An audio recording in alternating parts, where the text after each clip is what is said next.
UP और उत्तराखंड की खबरों के लिए एबीपी गंगा को सब्सक्राइब करें और बेल आइकन दबाएं।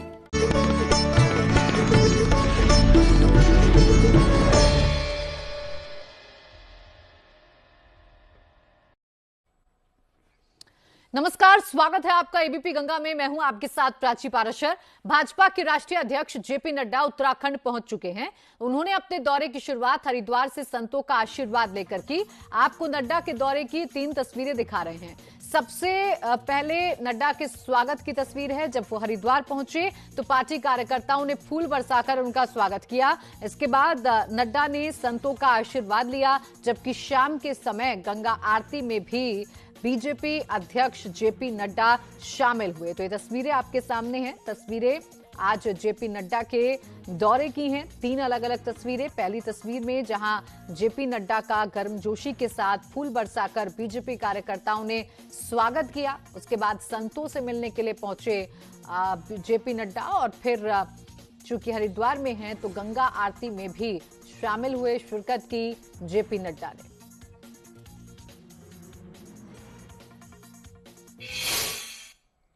जेपी नड्डा 4 दिवसीय दौरे पर उत्तराखंड पहुंचे हैं।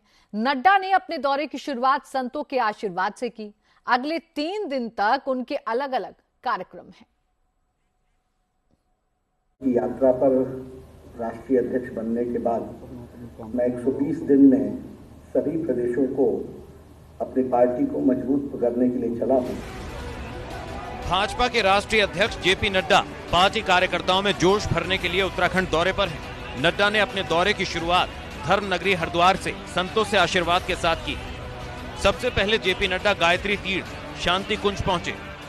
अपने दृष्टि से ताकत लेने के लिए यहाँ पर आया था, क्योंकि मेरा संबंध गायत्री परिवार और शांति कुंज से आज का नहीं है, बड़ा पुराना है। तो वहाँ अपने आशीर्वाद लेने के लिए आया था, पर मुझे ये नहीं मालूम था कि इस तरीके से अभिनंदन का कार्यक्रम रखा है। मैंने कहा पहले गुरुजनों का मैं आशीर्वाद लूं और गुरुजनों से ताकत लूं और उसके साथ साथ सहयोग के साथ उनके आशीर्वादों के साथ मैं आगे बढ़ूं। और मुझे इस देव संस्कृति विश्वविद्यालय में आने का सौभाग्य मिला। अपने दौरे के पहले दिन नड्डा ने संतों का आशीर्वाद लेने के साथ उनका सहयोग भी मांगा। मेरी यात्रा गायत्री परिवार से विशेष रूप से जुड़ी हुई है, क्योंकि मैं एक छात्र नेता, युवा कार्यकर्ता के रूप में काम करता रहा। बुआ के पास मेरा जाना बहुत होता था और मेरा बुआ का मेरे को प्यार बहुत मिलता था। उत्तराखंड में जेपी नड्डा का 4 दिवसीय दौरा है। अब आपको उनके दौरे के अगले 3 दिन के कार्यक्रम के बारे में बताते हैं। 5 दिसंबर को जेपी नड्डा सीएम और मंत्रिमंडल के साथ कोर कमेटी की बैठक करेंगे, जबकि 6 दिसंबर को पार्टी के प्रदेश पदाधिकारियों, महामंत्रियों, सांसदों, विधायकों, मोर्चा अध्यक्षों और जिला अध्यक्षों के साथ मीटिंग होगी। 7 दिसंबर को बूथ कमेटी की मीटिंग रखी गई है। इसके साथ ही मंडल की बैठक और मीडिया वॉलंटियर बैठक का कार्यक्रम भी रखा गया है। इसके साथ ही जेपी नड्डा प्रेस कॉन्फ्रेंस भी करेंगे। धर्म नगरी में भाजपा कार्यकर्ताओं ने नड्डा का गर्मजोशी से स्वागत किया। भाजपा महिला मोर्चा के सदस्यों ने उनके ऊपर फूल बरसाए और मंगल गीत गाए। अपने दौरे के दौरान जेपी नड्डा एक तरफ पार्टी संगठन के कामकाज का फीडबैक लेंगे, तो वहीं सरकार और उनके मंत्रियों के 3.5 साल के कार्यकाल का लेखा जोखा भी देखेंगे। 2022 का चुनाव करीब है। जाहिर है नड्डा का ये दौरा भाजपा कार्यकर्ताओं में जोश भरने का काम भी करेगा। एबीपी गंगा के लिए हरिद्वार से रोहित शिकोला की रिपोर्ट। अपने दौरे के दौरान जेपी नड्डा ने पतंजलि योगपीठ जाकर बाबा रामदेव से मुलाकात की। गंगा आरती में भाग लेने के बाद जेपी नड्डा बाबा रामदेव से मुलाकात करने पहुंचे। इसके साथ ही नड्डा रात 9 बजे जूना अखाड़े के आचार्य महामंडलेश्वर अवधेशानंद गिरी से भी मुलाकात करेंगे। साथ ही वो काली मंदिर में पूजा अर्चना करेंगे।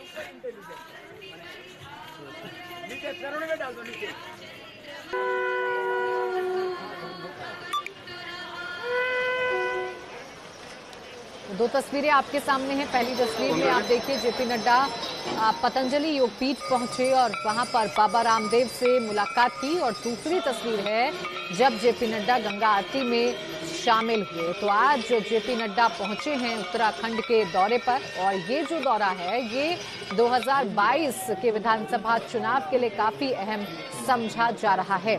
तो आपको बता दें कि नड्डा के दौरे से भाजपा बेहद उत्साहित है। भाजपा का कहना है कि नड्डा के दौरे से पार्टी कार्यकर्ताओं को काफी फायदा होगा।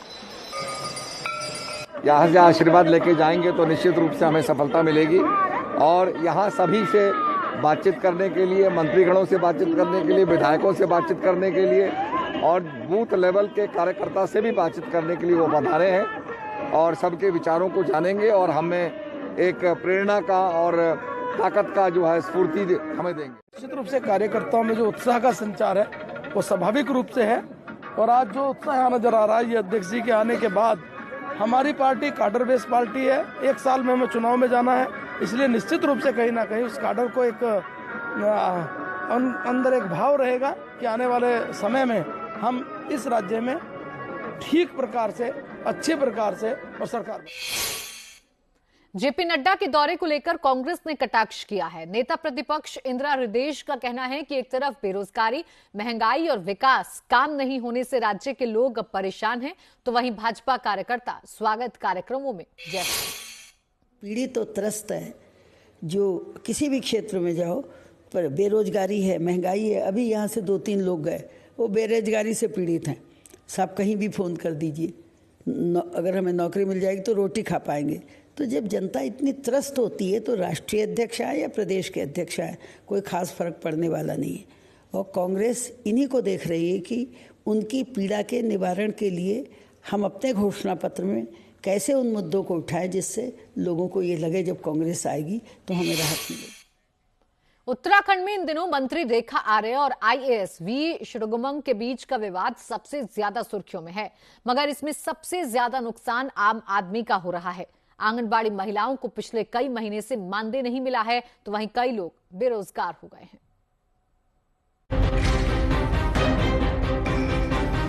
लगता है कि राज्य मंत्री रेखा आर्य और आईएएस वी षणमुगम के बीच शुरू हुआ विवाद अभी किसी अंजाम तक नहीं पहुंचा है। ऐसे में रेखा आर्य के विभाग से जुड़े तमाम विकास काम ठप पड़े हैं, जिसका हवाला देकर रेखा आर्य अपना दर्द बयां कर रही है।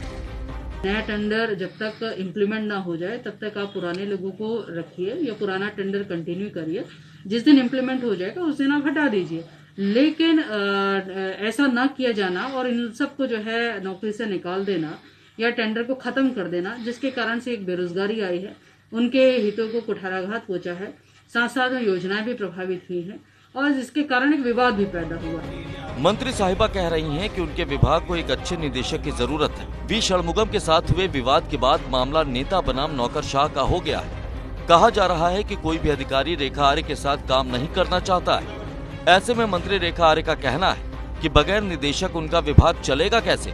भूमिका अदा करने वाला कोई संबंधित अधिकारी जो है उस आचरण के साथ में नहीं है, जिसके कारण से जो है ये सारी योजनाएं जो है वो प्रभावित हो रही है। मैं उम्मीद करती हूँ माननीय मुख्यमंत्री निदेशक को लेकर जो है महिला सशक्तिकरण विभाग के जल्द ही जो है निर्णय करेंगे, जिससे कि जो है ये अव्यवस्थाएं जो है व्यवस्थाओं में बदल सके और हमारे आंगनबाड़ी कार्यकर्ती किसी प्रकार से प्रभावित न होने पाए। बाल विकास विभाग में पुरानी आउटसोर्स एजेंसी का कार्यकाल 15 सितंबर को खत्म हो गया था। इसके बाद नई एजेंसी के चयन को लेकर विभागीय मंत्री रेखा और तत्कालीन निदेशक वी षणमुगम में विवाद हो गया था। षणमुगम के अचानक छुट्टी पर जाने के बाद मंत्री रेखा आर्य ने दून पुलिस को एक पत्र भेजा था, जिसमें उन्होंने कहा था कि षणमुगम से उनका कोई संपर्क नहीं हो रहा है। रेखा आर्य के पत्र के बाद मामला इतना बढ़ा कि षणमुगम ने रेखा आर्य के विभाग में काम करने से मना कर दिया, जिस वजह से वहां प्रभारी निदेशक की तैनाती करनी पड़ी। अब आपको बताते हैं कि नेता बनाम नौकरशाही में किसका सबसे नुकसान हो रहा है। महिला बाल विकास विभाग में टेंडर प्रक्रिया न होने के कारण करीब 380 लोगों को रोजगार नहीं मिला।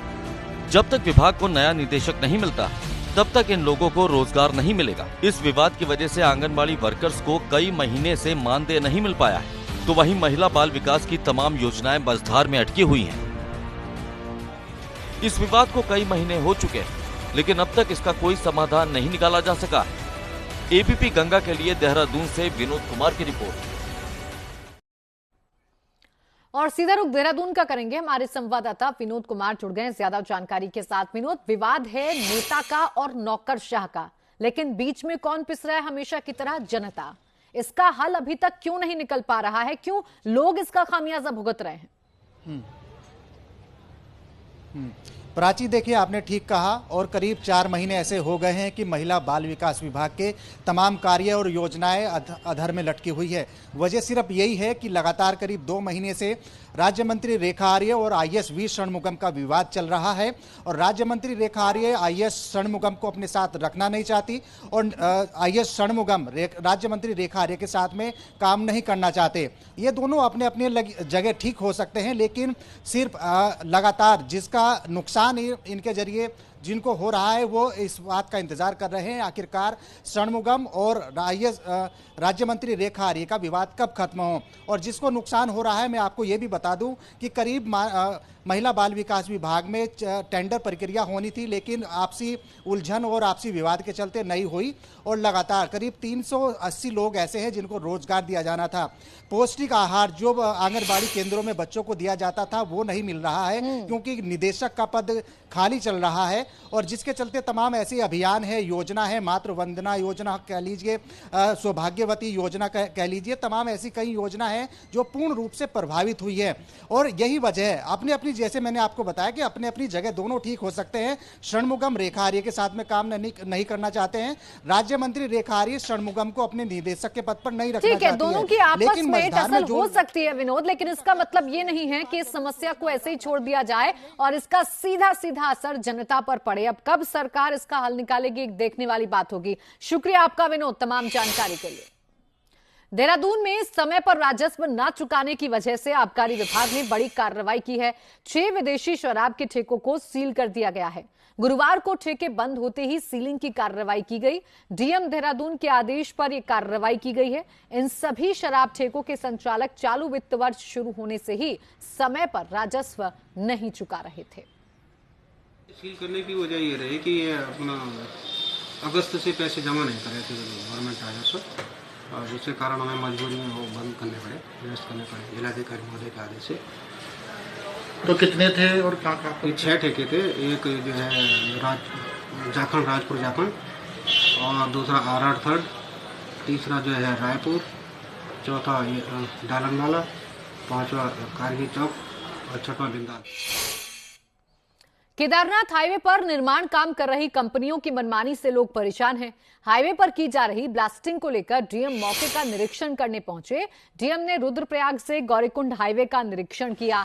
इस दौरान डीएम ने एनएच और कार्यदायी संस्थाओं को काम में तेजी लाने के निर्देश दिए। ग्रामीणों का कहना है कि केदारनाथ हाईवे पर निर्माण काम कर रही कंपनियों की मनमानी से केदार घाटी की जनता परेशान है। ये कंपनियां नियमों को ताक पर रखकर काम कर रही हैं। कई जगहों पर कटिंग के बावजूद डामर बिछाने का काम भी नहीं किया गया है। से जो अभी हिंड्रेंसेस बचे हुए हैं उस बारे में डीएम साहब ने मुआयना किया, और जो प्रशासन के स्तर से राजस्व से कार्रवाई होनी है उसको शीघ्र निपटाने के लिए उन्होंने बताया। और जहाँ पर काम में कहीं पर गति की कमी लगी उसके बाद हम निर्देश दिए इसे शीघ्रता से किया जाए। और हम लोग का ध्यान इस बात पर है कि अगली 4 घंटे से पहले अधिकांश स्थानों में रोड का डामरीकरण का कार्य कर दिया। उत्तराखंड में लापरवाह अधिकारियों पर कार्रवाई की तैयारी हो रही है। अविवादित संपत्ति का निपटारा न करने, मालिकाना हक न दिला पाने जैसे मामलों में सख्त कार्रवाई होने जा रही है। ऐसे कई तहसीलदार और 2 चकबंदी अधिकारियों पर कार्रवाई की तलवार लटक गई है। सरकार ने ऐसे सभी तहसीलदारों और चकबंदी अधिकारियों के मामले में सक्षम अथॉरिटी को कार्रवाई के निर्देश दिए हैं। हरिद्वार और बाजपुर के चकबंदी अधिकारी के अलावा कर्णप्रयाग, हरिद्वार, पिथौरागढ़ समेत कई तहसीलों के तहसीलदारों के खिलाफ कार्रवाई करने को कहा गया है। दूसरी तरफ सरकार ने मंडलायुक्त, जिलाधिकारी, सीडीओ, एडीएम, एसडीएम, तहसीलदारों तक राजस्व से जुड़े समस्त अधिकारियों को निर्देश दिए हैं कि वो शीतकालीन भ्रमण करें और गांव में रात्रि विश्राम कर लोगों की समस्याएं भी सुनें। हमने अभी निर्देश दिए हैं कि एक तो पहले की बात ही सभी राजस्व अधिकारी, चाहे वो तहसीलदार हों, चाहे वो उप जिलाधिकारी हों, चाहे जिलाधिकारी हों, चाहे आयुक्त हों, चाहे राजस्व परिषद के अधिकारी हों, शीतकालीन भ्रमण करें, क्षेत्रों में, गांव में जाकर लोगों की समस्याएं देखें और वहां रात्रि विश्राम करें। और नियमित रूप से तहसील दिवस का आयोजन करें अपने जनपदों में। जिलाधिकारी भी उसमें जाएं, उनकी जो शिकायतें वो सुनें। विकास नगर में किसान के बेटे ने प्रदेश का नाम रोशन किया है। किसान का बेटा भाभा परमाणु अनुसंधान केंद्र में वैज्ञानिक बना है। आसोई निवासी खजान का चयन भाभा परमाणु अनुसंधान केंद्र में हुआ है। खजान के चयन से उसके परिवार में खुशी की लहर।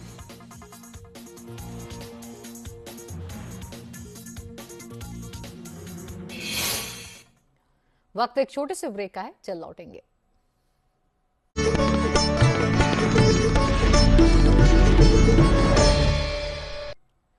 ब्रेक के बाद स्वागत है आपका। देहरादून को स्मार्ट बनाने का काम चल रहा है। 2021 तक स्मार्ट सिटी के काम धरातल पर दिखाई दे सके, इसके लिए काम में तेजी लाई गई है। देहरादून में स्मार्ट सिटी के काम दिन और रात दोनों समय किए जा रहे हैं। स्मार्ट सिटी के तहत जहां एक ओर sewer plan, modern Doon library और जिला स्तरीय दफ्तरों के लिए ग्रीन बिल्डिंग बननी है, तो वहीं शहर में स्मार्ट बसें भी चलनी है। बताते चलें कि एक स्मार्ट बस ट्रायल के लिए देहरादून पहुंच भी चुकी है। स्मार्ट सिटी के तहत शहर में 30 स्मार्ट बसों को चलाए जाने का प्लान है। स्मार्ट सिटी का काम चल रहा है और इस समय काम अपने पूरे, जिसको हम कहते हैं कि जितनी हमें उम्मीद है, जितना हम फास्ट होना चाहिए, उस हिसाब से काम इस समय चल रहा है। दोनों टाइम में काम चलाया जा रहा है। डक्ट डालने का काम हो रहा है, सीवर डालने का काम हो रहा है, नालियाँ भी बनना शुरू हो गई हैं। इसके अलावा जो हमारी स्मार्ट बस है, जो पहली प्रोटो बस है, वो आ गई है और उसका इस समय जो परिवहन से रिलेटेड जो फॉर्मेलिटीज़ हैं वो पूरी की जा रही हैं और नेक्स्ट वीक से हम इसका ट्रायल रन शुरू कर देंगे। देहरादून में बढ़ते अपराधों पर अंकुश लगाने के लिए देहरादून पुलिस ऑपरेशन थर्ड आई नाम से एक अभियान शुरू करने जा रही है। इस ऑपरेशन का मकसद संवेदनशील स्थानों को चिन्हित कर वहां पर हाईटेक नाइट विजन सीसीटीवी कैमरे लगाना है, ताकि अपराध पर लगाम लगने में मदद मिल सके। 2 हफ्ते का एक ड्राइव स्टार्ट किया है। फोकस ये है कि जो इस तरह के पॉइंट्स हैं जहाँ पर हमारे कैमरे नहीं लगे हुए हैं और जहाँ से कई बार हमको दिक्कतें आती हैं जब हम कैमरे फॉलो कर रहे होते हैं, वो एरियाज हमारे कवर हो जाएं। तो जो भी हमारे थाना प्रभारी हैं, सर्कल अफसर्स हैं, उनको बताया गया है कि 2 हफ्ते का एक विशेष अभियान चलाएंगे और जो भी इस तरह के हमारे पॉइंट्स हैं जहाँ पर कैमरे फंक्शनल नहीं है या नहीं लगे हुए हैं, उनको आइडेंटिफाई करते हुए उनको रेक्टिफाई करेंगे और जहाँ पर नए कैमरे लगने हैं उनको इमीडिएटली लगवाने का काम करेंगे। हल्द्वानी के तराई पूर्वी वन प्रभाग में हाथियों का आतंक है। 2 दिन पहले गौला और डोली रेंज में हाथी ने एक मजदूर की जान ले ली थी। वन विभाग हाथियों के हमले रोकने के लिए सोलर फेंसिंग लगाने की तैयारी कर रहा है। वन विभाग जंगल से सटे गांव में सोलर फेंसिंग लगाने जा रहा है। और डोली रेंज के वन क्षेत्र अधिकारियों को मैंने निर्देश दिए हुए हैं। हम एक योजना जो है ये बनाने जा रहे हैं, जिसमें हम टेंटिकल जो सोलर फेंसिंग है प्लस जो हमारा हाथी खाई होती है, जो ट्रेंच होता है वो, और एट द सेम टाइम हमारा जहाँ पे दीवार की ज़रूरत है वो उस संबंध में एक योजना बना रहे हैं और विभिन्न योजनाओं से उसमें जो है कार्य किया जाए। 13 डिस्ट्रिक्ट 13 डेस्टिनेशन के तहत टिहरी झील को अंतर्राष्ट्रीय टूरिस्ट डेस्टिनेशन के रूप में विकसित किया जा रहा है। पर्यटन विभाग की तरफ से इसकी कसरत शुरू कर दी गई है, जिसके तहत 50 लाख की लागत से कोटी कॉलोनी क्षेत्र को पर्यटकों के स्वागत के लिए तैयार किया जाएगा। कोटी में पुरानी टिहरी के पौराणिक मेलों की तर्ज पर हट्स और बाजार तैयार किए जा रहे हैं, जिससे ग्रामीण पर्यटन का लुक दिखाई देगा। इसके लिए पीडब्ल्यूडी विभाग डीपीआर तैयार कर रहा है। जल्द ही इस पर कार्य शुरू कर दिया जाएगा। देखिए, टिहरी एक मल्टी डायमेंशनल हमारे पास झील है, उसको बहुत तरीके से टूरिस्ट डेस्टिनेशन के रूप में, इंटरनेशनल टूरिस्ट डेस्टिनेशन के रूप में डेवलपमेंट का सरकार का प्रयास है। और जो कोटी कॉलोनी का जो हमारा क्षेत्र है उस पर हम लोग एक पौराणिक जो हमारा मेला होता था टिहरी में, उसकी तर्ज पे हम लोग एक पौराणिक थौलू का विकास कर रहे हैं, जिसमें हमारी पुरानी तरह की हार्ट्स होंगी। रुड़की में सिंचाई विभाग की 150 साल पुरानी उद्योगशाला अनदेखी का शिकार है। ना तो इस कारखाने का काम मिल रहा है और ना ही इसकी मशीनों की तरफ ध्यान दिया जा रहा है।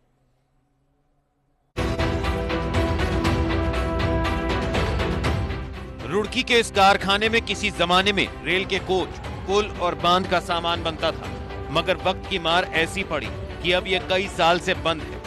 कर्मचारियों के पास भी कोई काम नहीं है, मशीनें भी जंग खा रही हैं। काम कम मिलने की वजह से अब उतना नहीं मिल पाता। नहीं, मुख्य काम था जल विद्युत परियोजनाएं जो हमारे पास डैम थे, या पावर हाउस थे, उनके गेट वगैरह थे, उनकी वो हमारे पास आते थे। कर्मचारियों का कहना है कि उत्तराखंड के गठन से पहले तक इस उद्योगशाला में साल में कई काम हुआ करते थे, मगर पिछले कई साल से इनके पास कोई काम नहीं है। मौजूदा समय में यहाँ 70 कर्मचारी काम कर रहे हैं। कर्मचारियों का कहना है कि निजी कंपनियों को काम दिया जाता है, लेकिन उनके पास कोई काम नहीं है। स्थिति क्या है ना, काम है लेकिन जो कैपेसिटी इस वर्कशॉप की है उस लेवल के काम नहीं है।